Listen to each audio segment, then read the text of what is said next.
Welcome to The Explainer. Today, we are unpacking the exact mechanics of how economists measure the pulse of an entire country.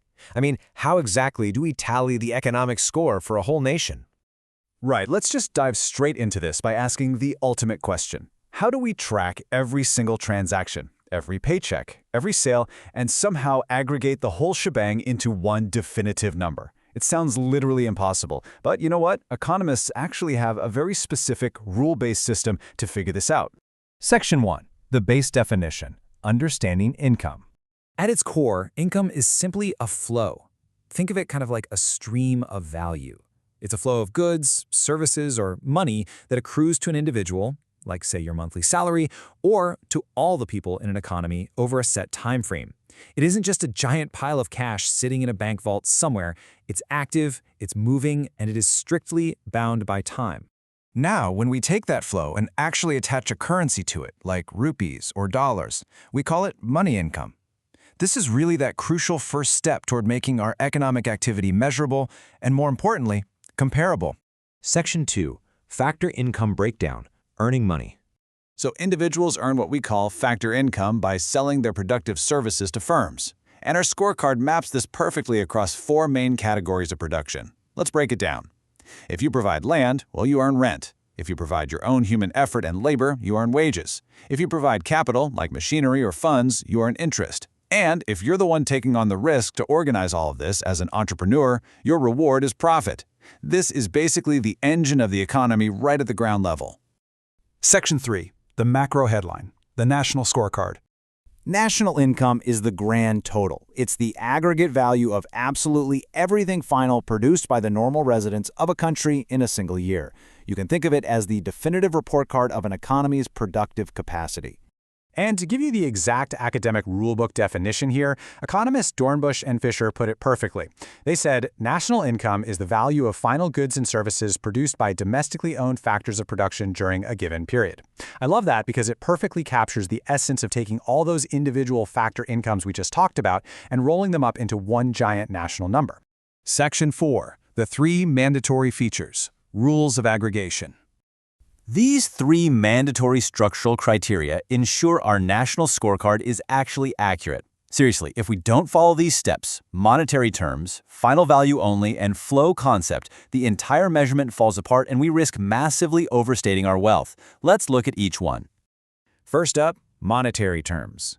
Look, you can't add apples and tractors together, right? The math just doesn't work. To aggregate the millions of wildly diverse goods and services an economy produces, everything has to be translated into a common denominator. We must express it all in money terms, whether that's rupees or dollars, to allow for actual mathematical aggregation. And this brings us to the second rule, final value only. This is absolutely critical to avoid double counting. We deliberately omit intermediate products that require further processing. So, for example, we count the final value of the bread sitting right there on the grocery store shelf, but we completely exclude the flour the baker bought to make it. Why? Because the cost of the flour is literally already baked into the final price of the bread. If we counted both, we'd be artificially inflating our economic score. No way we want to do that. Finally, number 3, the flow concept. National income isn't some stagnant puddle of wealth. It's a flow concept. It represents a continuous stream of production tracked strictly over a specific time period, usually a year. Remember, we're measuring what we're producing right now, not just what we've accumulated in the past. Section 5. Per capita income. Standard of living. So we have this massive national score, but how do we figure out what that actually means for the everyday citizen? We turn to per capita income. We find the average income per head of the population. This metric is traditionally used as the ultimate index for our standard of living. Theoretically, it tells us what slice of the economic pie each person would get if it were divided up equally, which gives us a much better sense of the nation's overall economic welfare. What's really fascinating here is the sheer simplicity of the formula. You just take the total national income and divide it by the total population. That's it. But think about it. If national income goes up, but the population grows even faster, your per capita income actually drops. It's a vital reality check on economic growth. But hold on, we really can't talk about national scorecards without mentioning the most famous acronym of them all, GDP, or Gross Domestic Product. While national income looks at what a country's residents produce, GDP looks strictly at the value of output produced inside a country's physical domestic borders, regardless of who actually owns the factories. So to bridge that gap and get our true national income, we start with that GDP number, and then we add what's called net factor income from abroad. This adjustment captures what our normal residents are earning globally, minus what foreign entities are earning inside our borders.